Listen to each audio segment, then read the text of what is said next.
একজন সংসদ সদস্য, ওনার নাম ধরে নিলাম মফিজ, ঋণ খেলাপিদের এই সংসদে দাঁড়িয়ে বলতে হচ্ছে বাংলাদেশে টোটাল মন্দ ঋণের পরিমাণ 6,44,000 কোটি টাকা।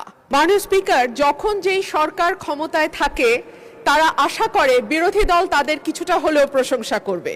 সেজন্য আমরা লক্ষ্য করি 212 জন সংসদ সদস্য সরকারের প্রশংসা বা স্তুতিমূলক বক্তব্য দিলেও সরকার ব্যাকুল হয়ে বিরোধী দলের দিকে তাকায় এবং প্রশ্ন করে আমাদের এই বাজেট সম্পর্কে একটাও কি ভালো কথা বলবার নাই। সেই কারণেই মাননীয় স্পিকার, আমি একটু পজিটিভ কথা দিয়ে আজকে আমার বক্তব্য শুরু করি। আমি মাননীয় অর্থমন্ত্রীকে ধন্যবাদ জানাই, কারণ তিনি নিত্য প্রয়োজনীয় এবং কৃষি পণ্যের উপর উৎসে কর কমিয়েছেন।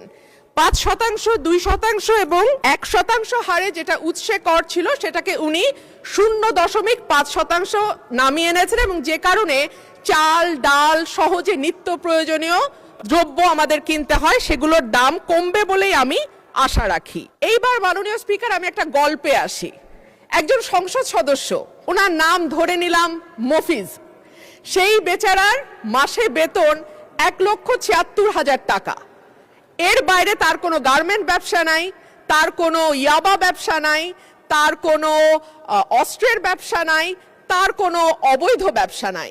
কিন্তু তার স্বপ্ন হলো ঢাকা শহরে 3 একর জায়গার উপরে প্রাসাদোপম বাড়ি তৈরি করে সামনে একখানা সুইমিং পুল নিয়ে সেখানে হরিণ এবং ম্যাকাও পাখি পুষবার।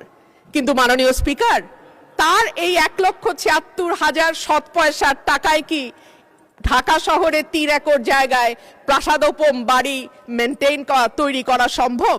সম্ভব নয়। ঠিক একইভাবে মাননীয় স্পিকার, যখন 9,38,000 কোটি টাকার বাজেট আসে তখন আমরা বুঝতে পারি এই বাজেটটি কিভাবে বাস্তবায়িত হবে।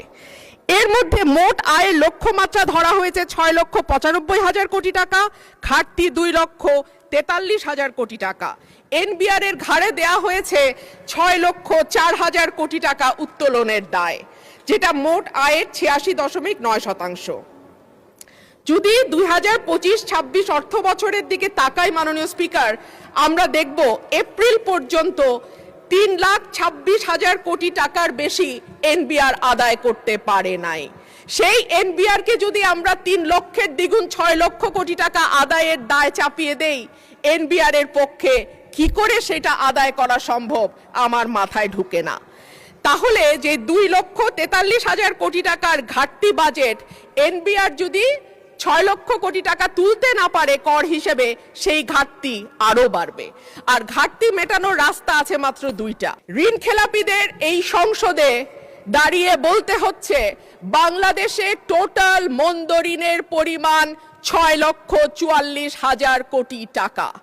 এর সঙ্গে যদি আপনি অবলোপন, পুনঃতফসিল করা এবং মামলার কারণে যে ঋণের টাকাটা আটকে আছে আদালতে, অর্থাৎ পেন্ডিং মামলা হিসাবে যেটা এখনো খাতায় তোলা হয় নাই অ্যামাউন্টটা, সেটা যদি আমরা যোগ করি, এই পরিমাণ গিয়ে দাঁড়াবে 11 লক্ষ কোটি টাকা, যেটা মোট ঋণের 59.73%। সুতরাং ব্যাংকগুলো চাইলেও সরকারকে বেশি সহায়তা দিতে পারবে না। এর বাইরে আর থাকে টাকা ছাপানো বা কেন্দ্রীয় ব্যাংক থেকে নেয়া, সেটাকে আমরা হাই পাওয়ার্ড মানি বলি মাননীয় স্পিকার, যেটা নর্মাল টাকার 5 গুণ বেশি শক্তিশালী হিসেবে কাজ করে এবং বাজারে মূল্যস্ফীতিকে অটোমেটিক্যালি উস্কে দেয়।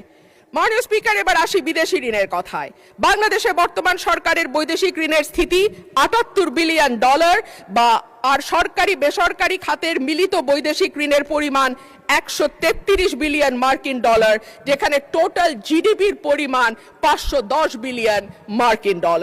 এইসব দেশি বিদেশি ঋণের সুদ পরিশোধের জন্য বাজেটে রাখা হয়েছে 13.59%, যেখানে স্বাস্থ্য, শিক্ষা, সামাজিক সুরক্ষা এবং খাদ্য, এই 4টি খাত মিলে পুরো ব্যয় ধরা হয়েছে 29.74%।